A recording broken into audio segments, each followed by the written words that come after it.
Hey everyone, I just want to do a quick review of my Olympus OM-2n camera. Like I said, it's a quick review. I might miss a thing or two. If I do, I'm very sorry.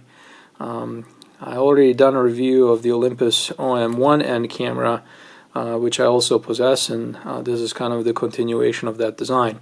One of the key improvements or differences in this camera is the off-the-film plane metering system, which is like a secondary metering system, and I will talk a little bit about that later. But to get us started, let's see what it would take to put the film in. Basically, you take this knob and you pull it up, and then once you pull even harder on it, it actually releases the back. I'm sorry, let me see if I can get that back to where you can see it.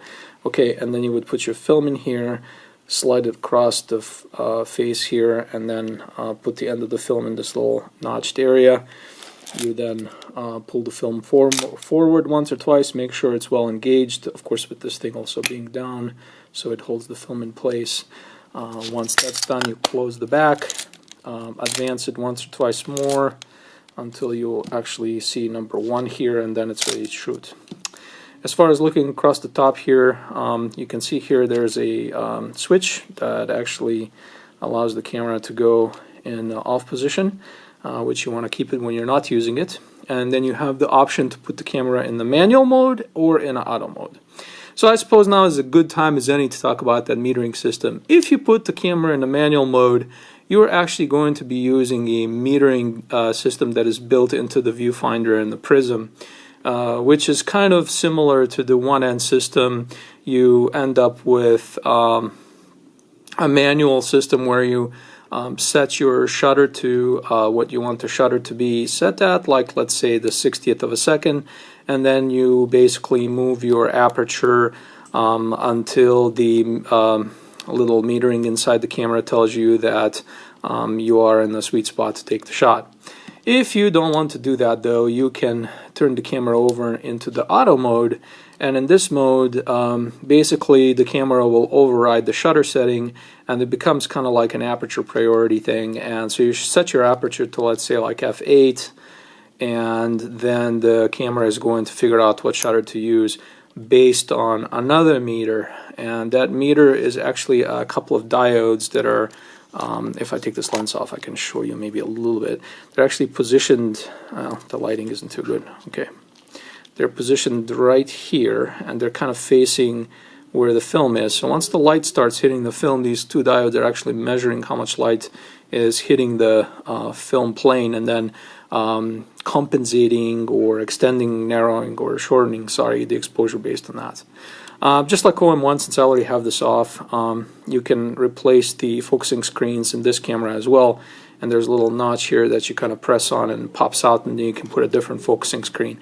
There is a little cheat sheet you can get out there that actually shows you for each of the Zuiko lenses, which by the way are awesome and very tiny and very sharp, which one you need to use with which focusing screen. But there are some focusing screens that comes with the camera that are basically suitable for most of the lenses. This is my 24mm 2.8 lens that I have on there, and again, like I showed you in the other one, it is very tiny and fits kind of in half the palm of my hand. To put the lens back on the camera, you would look for this red dot right here. That's my okay, and you align that with this red dot here, and then once that's done, you just kind of twist to the right. Well, it depends how you look at it. I guess toward you if you're holding it like I am, until it clicks in place. To let go of it again, there's a kind of a button right here, and there's one on the other side, and when you press those two and spin in the opposite direction, the lens comes right back off again. Okay. Alright, going back to our top of the camera view and review, you have a hot shoe here that's also removable. It's a shoe 4, which is on my camera. I heard some don't have that because some folks removed and never put it back, but if you do have it, it's a nice feature. One other thing that's different is, unlike the OM1 that kind of had the ISOs printed across the top, here the ISO setting is actually a little number and the dial actually now shows potential exposure compensation. So like for instance, right now I have it set on ISO 800, but I can actually spin this to, for instance, overexposed by 1 stop or underexposed by 1/3 of a stop or whatever else I want. If I want to change my ISO, I just kind of grab on this ring, pull up, and then move that to whatever I want it to be, let's say 400, and then when that motion is done, click this back to, so it's basically zeroed out, which you can tell because there's a black line back there that it has to align with. The winder system is okay. It kind of comes and stays in this position, so you can put your thumb behind it for the next shot while you're taking pictures. When you're done with that, you can push it all the way back, and that's how that works. I don't know if you also noticed, I actually took a picture with it in auto mode, and you can hear that the exposure length was much longer than 60th of a second, because that automatic mode actually measures off the film plane or off the back, which isn't totally precise until there's a film in it, but usually it does end up exposing longer, because now it's actually trying to figure out how much light really did come in through the lens. Hopefully that makes sense. Alright, so then going around to the front here, one other thing that I'd like to just point out quick here is when you are done with a roll of film and you actually want to take the film off, if you were to take this lever and actually kind of twist it in the left position or the position of the arrow, that releases the mechanism that holds the film in place, and then using this winder you can just pull the film back like with any other SLR. There's also a self timer here, which I can't say I'm great at operating, but basically you pull it back, you cock your shutter, and then I believe you just push this little other smaller, shorter lever, and then that kind of allows this to circle all the way around, and once it comes to the end it should fire the shutter. Let's see if that happens. Okay, so it just did it, and then it's going to finish off and get back in the position where it was before we started. As with the other system, this button here also engages the depth of field preview, so you can kind of see that right in the aperture moving in the lens there. This MD version allows for the motor drive, so you can also take this cap off, and then it kind of exposes a little mechanical piece there, and you can put one of the motor drives, either a single drive or a continuous drive, which also kind of provides you with the grip. It's a nice additional feature. You can put it on the camera. I don't have one on right now.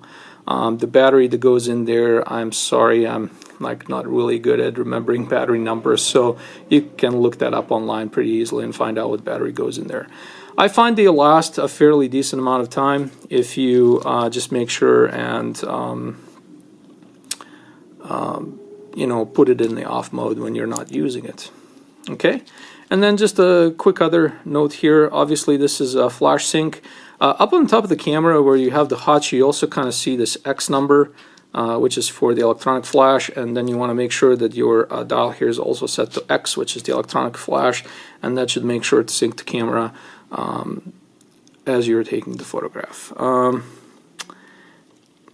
Also, and I've never really used this, but there is a B lock here. B is basically an extended or exposure that will last as long as you hold the shutter down. So theoretically, if this works, you should press the shutter, and you can then hit the lock button there, and maybe it should lock it. It didn't in this case, but you can research that if you're interested in using that particular feature. One more thing you can do just to kind of get us back up on top here, you can see up there right above the auto it says check and reset, and if you actually press this upward, there's a little light here that lights up that actually tells you if your battery is in good condition or not. I also found the reset to be a helpful button, because with the auto system sometimes basically the shutter gets stuck, like it doesn't want to close, and in certain conditions I was able to press on that reset button and actually kind of release the shutter and let the camera get back to its natural non-photo taking state. Okay, I hope that is a nice review, or a decent beginner's review for this camera. It is very nice. It doesn't cost too much to buy one. There's also a black version, so I hope you enjoy using it, and I suppose next time we'll be talking about the OM-4. Thank you, and enjoy the photos.